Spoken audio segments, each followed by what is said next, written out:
이 시간 우리를 대표하여 이태권 학생이 오늘의 성경 말씀을 봉독하겠습니다. 그때 예수께서 성령에게 이끌려 마귀에게 시험을 받으러 광야로 가사 40일을 밤낮으로 금식하신 후에 줄이신지라.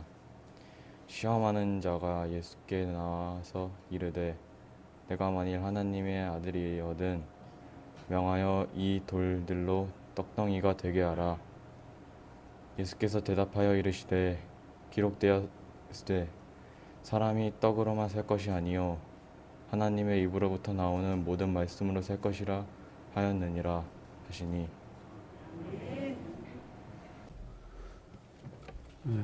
한국 사회 전체가 광야에 서 있는 것 같습니다. 한국 교회 또 특별히 이 땅을 살아가는 많은 청소년들도 광야에 서 있는 것 같죠. 근데 광야는 우리가 죽음의 땅이라고 생각하지만 사실 하나님은 우리를 살리려고 광야로 가라고 말씀합니다. 광야는 우리의 영이 살아나고 하나님 앞에 새로운 존재로 거듭나기 위해서 필요한 장소가 광야예요. 그러니까 광야에 가면 죽을 것 같지만 그곳에서 다시 살아서 세상으로 돌아오게 하신 하나님의 그 놀라운 은혜와 섭리를 저와 여러분이 깨닫고 광야로 가는 걸 두려워하지 아니하고 광야에서 살아계신 하나님 만나 회복되는 그 은혜를 누리는 저와 여러분이 되기를 주의 이름으로 축원합니다. 영상을 하나 보고 제 설교를 할 겁니다. 오늘 영상은 His Story라고 하는 예수님의 일대기에 대한 이완 맥그리거라고 하는 배우가 예수의 역할을 하면서 찍은 영상인데, 그 중에 세례 요한에게 세례를 받으시는 모습과 광야에서 시험하는 자에게 세 가지 시험을 당하는 영상, 한 4분 30초 정도 될 텐데 그 영상 후에 말씀을 제가 전하도록 하겠습니다. 불 다 꺼주시고요. 영상에 집중해서 보실 수 있도록 영상을 함께 보겠습니다. He is a revolutionary, preparing people for another revolutionary by the name of Jesus. Well, I should be baptized by you. Why are you coming to me? This is how it should be. The big question in the Gospels is why Jesus needs to be baptized. If John is baptizing out of repentance and Jesus is sinless, why is Jesus getting baptized? To my mind, it seems that he may have wanted to start his ministry in a very dramatic and public way. Jesus' baptism by John is a huge moment.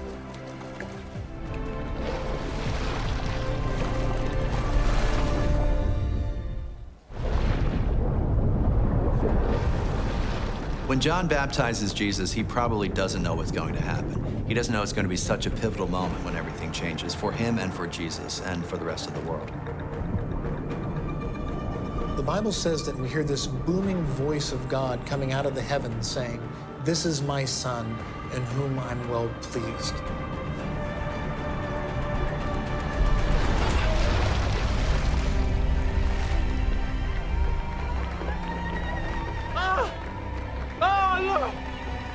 That's the first time we see God directly interacting with Jesus from the scriptures. Jesus saw something, and he would not tell me what. Something had happened to him. Something separated him from me, and I did not understand. Jesus realized, I can't remain sheltered in Nazareth anymore.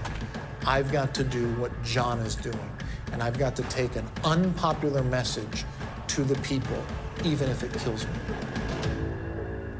Immediately after Jesus' baptism by John, we're told that he is driven into the desert for 40 days and 40 nights. The number 40 is very important here. Moses fasted for 40 days as he was writing the Ten Commandments, and then the Israelites were in the wilderness for 40 years. And so this was once again a reflection of something that happened in the Old Testament. And after 40 days, when he is as hungry can be,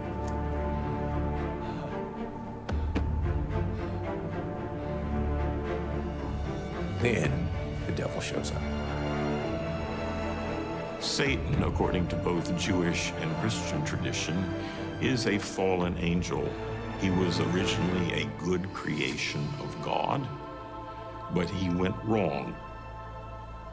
The word Satan comes from the Hebrew word hasatan, which means the adversary, who stands against the created order, an enemy of the divine and an enemy of humanity as well. If you are the Son of God, command these stones to become loaves of bread. In the 40 days in the desert, Satan tempted Jesus 3 times. The first temptation that Satan offered Jesus was telling him, turn stones into bread.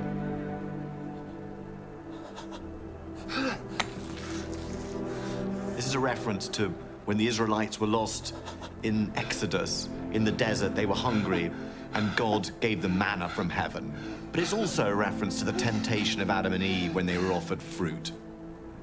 The second temptation is that Satan takes Jesus to the high point of the temple. And he tempted Jesus to leap from it, knowing that God would save him. Do not test the Lord my God. Thirdly, Satan offers Jesus the rule of all the kingdoms of the world, an earthly empire. If you worship me. This is a reference to the Roman emperor, ruler of the entire Roman world. Worship me. Away with you, Satan. I worship only the Lord God, and I serve only him.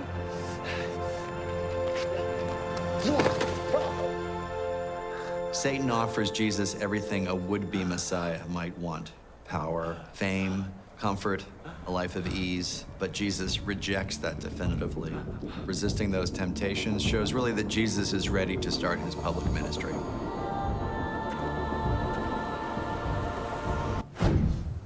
On history. 네. 요즘 그 유튜브에 히스토리를 예수님의 생애와 사역에 맞춰서 이렇게 단편으로 영상이 많이 올라와 있어요. 여러분이 보고 싶은 데를 좀 보시면 뭐 신부님이나 뭐 조엘 오스틴 같은 유명한 감리교회 목사님들이 그 내용을 이렇게 설명을 해 줍니다. 마태복음 4장 1절부터 11절까지 내용을 우리가 지금 함께 보았습니다. 네, 오늘 본문의 말씀 가지고 제목을 말씀으로 사는 사람 이렇게 정했는데 한번 따라해 볼까요? 말씀으로 사는 사람. 옆분에게 이렇게 얘기해 주세요. 당신이 말씀으로 사는 사람입니다. 오늘 본문의 말씀 속에 2가지 메시지가 있습니다. 그 첫 번째는 뭐냐면 성령의 인도하심에 순종하라. 그리스도인의 삶에서 가장 중요한 순종은 성령님에게 순종하는 겁니다. 이것이 저와 여러분의 삶 속에 이루어지기를 주의 이름으로 축원합니다. 전쟁에서 중요한 것 가운데 하나가 뭐냐면 적군과 아군을 구별하는 겁니다. 그래서 아군을 만나면 뭐 힘이 나죠. 이길 수 있겠다라고 하는 소망도 생기지만 엄청난 적군들을 보게 되면 아무래도 좌절하게 되고 패배를 직감하면서 절망하기도 합니다. 신앙생활 하는데도 아군이 있고 적군이 있습니다. 하나님의 천사는 우리를 돕는 아군이겠고요. 마귀는 우리의 적군입니다. 근데 이런 역할을 신령한 존재만이 하는 게 아니고요. 때로는 사람이 하기도 합니다. 교회 안에 어떤 분은 천사 역할을 하고 계시고 교회 안에 어떤 분들은 또 마귀 역할을 하시는 분이 있습니다. 우리 교회는 천사만 있고요. 다른 교회에 다 계신가요? 마귀는?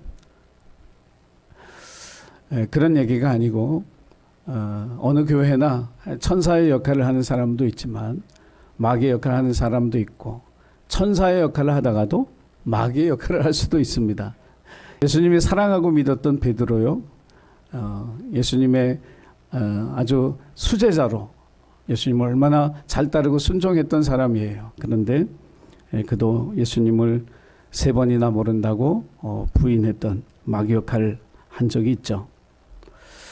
우리는 인생을 살아가면서 여러분 주님의 영광을 위해서 살아갈 뿐만 아니라 우리 옆에 있는 사람들의 복됨과 그들의 믿음이 성장하는 일을 위해서 천사 역할을 부지런히 하시다가 하나님 나라 가시기를 주의 이름으로 축원합니다. 인생을 살면서 시험이나 유혹이 없었으면 참 좋겠다. 그런 생각들 많이 합니다. 근데 우리가 살아보니까 인생에는 시험거리도 있고 또 우리를 유혹하는 것들도 반드시 있습니다. 이것을 다 피해서 살아갈 수는 없죠. 믿지 않는 사람들은 이 시험과 유혹을 어떻게 이길까요? 자신의 인격을 단련하고 윤리와 도덕을 배워서 이 시험과 유혹을 이겨내기 위해서 싸웁니다. 믿는 사람들은요. 우리는 믿음으로 예수 그리스도를 믿는 믿음으로 이 시험과 유혹 앞에 맞서서 싸우게 됩니다. 누가 더 유리할까요?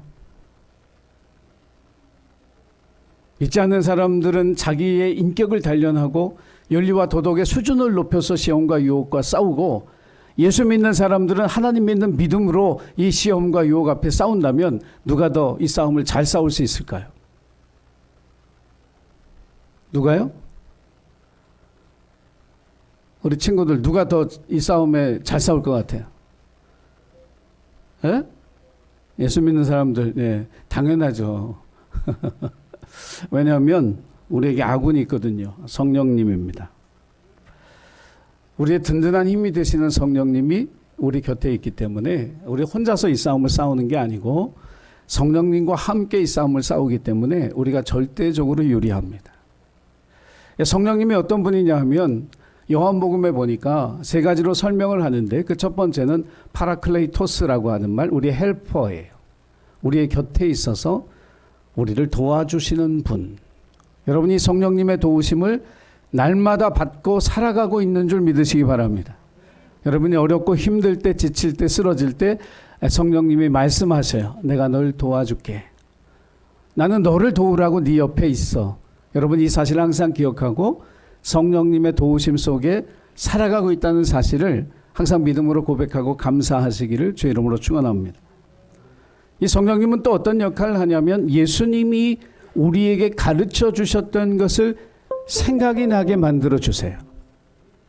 다시 말하면 우리가 삶의 모든 순간에 예수님의 가르침, 즉 예수님이 우리에게 주신 그 말씀을 기억하게 함으로써 그 말씀을 붙들고 어렵고 힘든 때를 이길 수 있도록 말씀의 능력을 우리에게 되살려 주시는 분, 다시 기억하게 하시는 분, 이분이 바로 성령님입니다.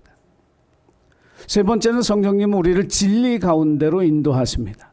인생을 방황하거나 혼동 속에 빠져서 헤매이지 아니하도록 진리 가운데 바르게 인도하는 역할을 성령님이 하고 있어요. 그렇다면 우리는 시험과 유혹 앞에서도 성령님을 온전히 의지할 때 그 시험과 유혹에 넘어지지 아니하고 진리의 바른 길을 걸어가는 하나님의 백성이 될 수 있는 줄 믿으시기 바랍니다. 자, 그런데 오늘 본문의 말씀 4장 1절 어떻게 시작할까요? 한번 그 말씀을 잠깐 1절만 띄워봐 주시겠어요? 4장 1절 말씀. 자, 윗부분만 한번 읽어볼까요? 시작. 그때에 예수께서 성령에게 이끌리어. 자, 광야로 예수님이 그냥 가신 것이 아니라 누가 이끌어 갔다고요? 성령님이 광야로 이끌어 갔습니다. 광야는 좋은 장소가 아니죠. 시험이 기다리고 있는 장소고 삭막한 장소고 양식도 물도 없는 그런 장소로 성령님이 이끌어 갔다는 거예요. 그럼 이 성령님이 지금 아군이에요? 적군이에요?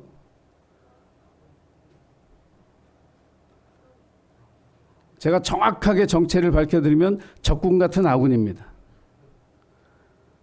광야로 끌고 가는 적군 같은데 사실은 우리를 돕고자 광야로 끌고 가는 거예요. 이게 적군 같은 아군이에요. 성령님은 절대로 우리를 꽃길로만 인도하지 않습니다. 아멘을 안 하시는 건 싫다는 거예요. 그죠? 하지만 성령님은 절대로 우리를 꽃길로만 인도하지 않습니다. 아멘? 아멘이에요. 왜 그럴까요? 여러분 자식이 꽃길만 걷기 원하시죠? 꽃길만 걸었으면 좋겠다. 그럼 꽃길만 걸으면 어떤 사람 될까요? 제가 얘기하지 않겠습니다. 저희 집에 요번에 고추 좀 어떻게 따먹어 보려고 고추 모종 하나를 화분에다가 이렇게 심었어요. 강화도에서 그것도 강화도에서 좋은 모종을 사다가 화분에 하나를 딱 심었거든요. 베란다에 있으니까 얘가 비실비실 꽃은 피는데 뭐 이게 고추 먹으려면 틀린 것 같아요. 그래서 그놈을 저 1층 저 밖으로 가져와 가지고 남들이 화분 갖다 놓는 그 옆에 이렇게 화분을 갖다 놨어요. 4개를 따먹었는데 지금도 2개, 3개 자라고 있고요. 꽃도 많이 열렸어요. 많이 따먹을 것 같아요. 베란다에 그냥 뒀으면 아마 뽑아버렸을 거예요. 꽃길로만 간다라고 하는 게 좋은 게 아니라는 거죠.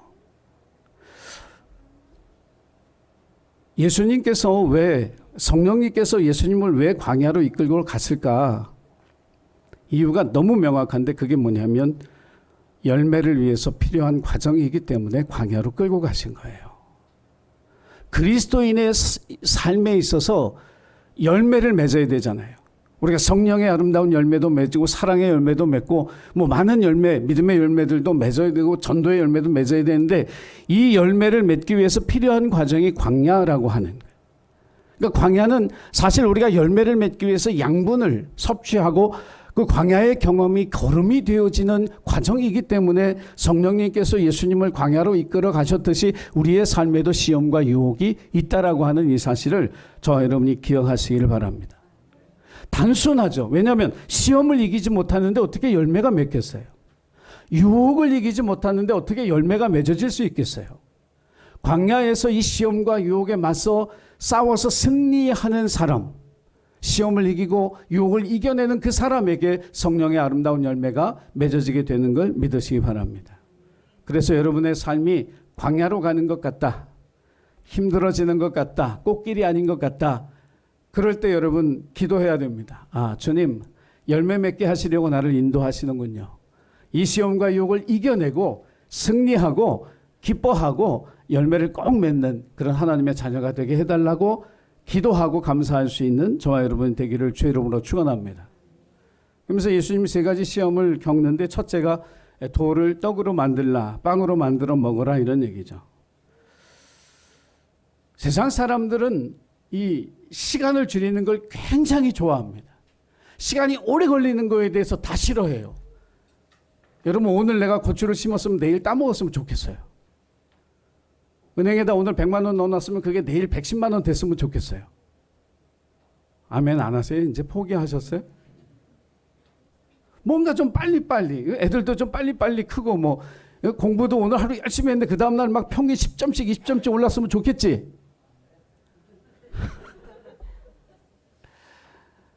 아니 돌을 떡 만들어 빵 만들어 먹으면 얼마나 좋아, 배고픈데. 근데 그게 아니고 이 유혹이 주고 있는 우리에게 주는 메시지는 뭐냐면 여러분 시간이 걸려야 될 건 걸려야 된다는 거예요. 빵 하나가 우리에게 오기까지요. 밭을 갈아야 되고요. 씨를 뿌려야 되고요. 물 줘야 되고 벌레 잡아야 되고요. 돌 골라줘야 되고요. 자랄 때마다 거름도 갖다 줘야 되고요. 그 땡볕을 견디게 잘 보살펴 줘야 되고 가을에 그 걷어가지고 추수하고 그걸 타작을 하고 또 방앗간에 보내서 밀가루를 만들어서 그게 우리에게 돌아와서 그걸 반죽해서 빵이 하나 만들어지는 거예요. 이 모든 과정을 순식간에 해치워라. 뭐 이렇게 힘들게 돈 벌어 남의 거 뺏으면 되지. 뭘 그렇게 힘들게 성공하려고 그래. 다른 사람 끌어내리고 그 자리에 올라가면 되지. 그거 아니라는 거예요. 그냥 이게 단순히 배고프니까 빵 먹으라 하는 그 유혹이 아니라 시간이 들여야 되고 땀을 흘려야 되는 것들에 대한 대가 지불도 없이 쉽게 얻어지는 것에 마음을 뺏기고 그것에 유혹받고 그렇게 살지 말라는 거예요. 여러분 그리스도인은 바로 그런 사람이에요. 손쉬운 방법을 택하는 게 아니에요. 성적 올리기 위해서 컨닝하고 교무실 들어가서 시험지 빼내고 이렇게 하지 말라라고 하는 거죠. 저와 여러분의 삶 속에 열매는 시간과 노력과 땀이 들어가야 돼요. 그게 정말 값진 열매. 여러분 그렇게 살아가는, 그러니까 쉽게 돌로 빵 만들어서 먹고 살아가는 그런 존재가 아니라 우리에게 주신 그 양식 하나가, 우리에게 주신 삶의 선물 하나가 얼마나 귀하고 값지게 우리에게 왔는지를 기억하고 그것을 감사하고 그렇게 우리도 대가집을 하면서 이 세상을 살아가는 저와 여러분이 되기를 주의 이름으로 부탁을 드립니다. 두 번째 유혹은 명예의 유혹이에요. 유명해지고 싶은 거죠. 저도 저 유튜브에 제 설교 올라가잖아요. 저는 조회수 안 보는 사람이지만 가끔 봐요. 일주일 내내 7번, 뭐 8회. 어떤 목사님과는 뭐 몇만회 막 이런 것도 있어요. 나도 좀 몇만회 보면 안 되나? 나 혼자 뭐 열심히 맨날 클릭해서 일주일 내내 들어가 봐도 7번인데 뭐 그거 되겠어요? 그거 안 되죠. 예수님도 좀 억울한 면이 있었어요. 나사렛 출신의 목수잖아요. 이게 신분이 유대 사회에서는 이게 천한 사람이잖아요. 그러니까 아무리 훌륭한 하나님의 말씀을 전해도 이 사람들이 무시해. 존중해 주질 않는 거예요. 막 병자를 고치고 귀신을 쫓아내고 뭐 무리를 거르시고 심지어 죽은 사람을 살려냈는데도 사람들의 반응이 영 아닌 거예요. 그러니까 마귀가 성전 꼭대기로 데려가서 뛰어내리라고. 그러면 하나님도 지켜줄 거 아니냐. 네가 하나님의 아들인데 너 다치게 내버려 둘 것 같냐. 너 여기서 한번 뛰어내리면 유명해진다. 사람들이 너 무시하지 못한다. 사람들이 다 우러러 볼 거야. 뛰어내려. 이 유혹의 함정이 뭐냐면 그리스도인은 하나님의 인정을 받고 살아야지 사람들의 인정받기 위해서 목마르는 거 그 그리스도인 아니에요. 세상에서 유명해지는 거 거기에 인생의 목적이 있는 게 아니라는 거죠. 하나님이 인정하시는 사람이 되라. 우리 학생들 청년들에게 그 부탁을 드려요. 세상에서 유명해지고 많이 알려지는 그런 사람 되기보다 하나님이 야, 너 참 신실하고 너 참 정직하고 너 참 충성스럽구나. 하나님이 인정하는 하나님 앞에 유명한 그런 하나님의 사람이 되기를 주님의 이름으로 간절히 부탁을 드립니다. 세 번째 유혹은 세상 영광 다 받으라는 거죠. 세상에 나가면 한 번쯤은 그런 생각을 해봐요. 누가 나 좀 끌어주는 사람이 있었으면 좋겠다. 누가 나 좀 이렇게 좀 딱 끌어줘서 뭐 이렇게 단계가 있다면 이 단계를 훌쩍 뛰어넘어서 이 높은데 이렇게 딱 끌어주는 어떤 힘 있는 사람, 돈 있는 사람, 그런 사람 만났으면 좋겠다. 그런데 여러분, 성경은요, 사람이 우리를 높여준다고 하지 않았어요. 성경은 하나님이 우리를 높여주신다 그랬어요. 할렐루야. 여러분, 사람이 높여주는 거 그거 바라고 사는 게 그리스도인이 아니에요. 세상 모든 영광 마귀가 다 준다. 그게 중요한 게 아니라 하나님이 우리를 높이셔야 그게 진정한 높임이 되는 거예요. 시편 91편 14절 말씀 우리 같이 읽어요. 시편 91편 14절 말씀. 자, 시작. 하나님이 이르시되 그가 나를 사랑한즉 내가 그를 건지리라. 그가 내 이름을 안즉 내가 그를 높이리라. 하나님 앞에 높아지려면 여러분 세상에서 정말 사람들이 존경하는 그런 사람이 되려면 하나님의 이름을 알아야 돼요. 하나님이 어떤 분인지 알아야 돼요. 하나님의 인격을 알아야 돼요. 하나님이 하시는 일을 알아야 돼요. 하나님을 알아야 하나님이 우리를 높여주시는 거예요. 삼국지에 보면 조조가 이게 삼국을 통일하지 않습니까? 그럼 조조가 세운 그 위라고 하는 그 나라는 몇 년 갔을까요? 우리는 삼국지만 알지 그 다음 잘 몰라. 45년 후에 그 위 나라가 망해요. 누구한테 망했느냐 하면 그 조조가 굉장히 신임했던 사마의라고 한 사마의 중달 있잖아요. 그 사람의 손자 사마염 때 나라를 다 몽땅 그 사람에게 줍니다. 그러니까 세상 영광이라고 하는 건요, 부질없는 거예요. 영원하지 않아요. 가지고 갈 수도 없는 거예요. 그래서 예수님이 우리에게 하늘의 보화를 쌓는 삶을 살라고 이야기하시는 거예요. 그래서 여러분, 세상의 영광, 그거는 시간이 지나면 사라질 거예요. 거기에 마음을 두고 사는 것이 아니라 영원히 썩지 아니할 하늘의 보화를 우리의 마음에 담고 살아가는 하나님의 사람이 되시기를 주의 이름으로 간절히 축원합니다. 두 번째 메시지는 뭐냐면 이거 굉장히 짧게 제가 요약했는데 말씀으로 산다는 거예요. 자, 성령의 인도하심에 순종하라.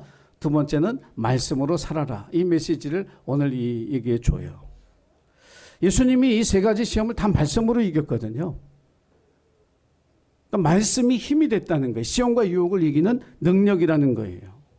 근데 예수님이 생각을 해보세요. 학교를 다니신 분이 아니잖아요. 유대인의 교육은 전부 가정에서 이루어지는 거예요. 책이 어디 있어요? 책도 없죠. 그러니까 전부 입으로 전해주고 머리로 외워서 가슴에 새기고 또 입으로 자기 자녀에게 가르치는 구전의 방법으로 교육이 됐단 말이에요. 제가 이 말씀 이렇게 생각하면서 어려서부터 말씀을 듣고 그 말씀을 써보고 어디 뭐 칠판이 있어서 노트가 있어서 쓴 것이 아니라 길바닥에 그 말씀을 써보는 거죠. 아버지 어머니로부터 그 말씀을 듣고 밥 먹을 때 기도하고 잠자리에서 일어나서 기도하고 잠자리에 들 때 기도하고 집안 구석구석에 말씀 적은 두루마리를 펼쳐보면서 하나님의 말씀을 항상 접함으로 유대인의 가정에서는 하나님의 말씀의 교육이 되어진 거예요. 예수님이 이 말씀을 다 암송하고 있었던 거잖아요. 자주 봐야 되고 자주 읽어야 되고 암송해야 돼요. 이게 말씀의 능력이 되는 거예요. 그러면서 무슨 생각이 들었냐면 우리 집에 정말 우리 집에도요. 저희 집에도 말씀 이런 액자 같은 것들을 좀 많이 붙여놔야 되겠다. 좀 많이 갖다 놔야 되겠다는 그런 생각이 들었어요. 교회 오면 어디서나 하나님의 말씀 액자를 볼 수 있도록 만들어 가야 되겠다. 우리 학생들이 우리 아이들이 말씀을 자주 접할 수 있도록 해줘야 되겠다. 그 생각을 했어요. 그래서 이거를 우리 그 여성교회나 남성교회에 뭐 각자의 방에도 하시고 또 교회 곳곳에 이 말씀을 자주 볼 수 있도록 하는 그런 말씀 액자를 좀 계속 늘려가서 붙여가서 아이들이 좀 볼 수 있도록 그렇게 좀 도와줘야 되겠다 하는 그런 생각을 하게 됐어요. 여러분의 자녀가 그리스도인으로서 세상의 시험과 유혹을 이기기를 원한다면 여러분 하나님의 말씀을 가르치시고 들려주시고 외우게 하시고 함께 그 말씀을 붙들고 기도하심으로써 말씀으로 승리하는 하나님의 자녀들이 될 수 있도록 그렇게 우리 가정에서 행하는 우리 예수님교회 모든 교우들이 되기를 주님의 이름으로 축원합니다. 기도하겠습니다. 시험과 유혹이 없는 것이 좋은 게 아니라 시험과 유혹을 통해서 열매 맺는 사람으로 우리를 세우시고 성장케 하시는 성령님을 신뢰하는 저희들 되게 하여 주옵소서. 꽃길이 아니라 광야의 길이라도 하나님 만나 새 힘 얻는 길이라면 기쁨으로 나아가는 저희들 될 수 있도록 은혜를 베풀어 주옵소서. 세상에서 만나는 시험과 유혹을 하나님의 말씀으로 이기고 살아가는 주님의 일꾼들 다 될 수 있도록 우리 예수님께 모든 가족들을 축복하여 주옵소서. 감사드리며 예수님의 이름으로 기도하옵나이다. 아멘.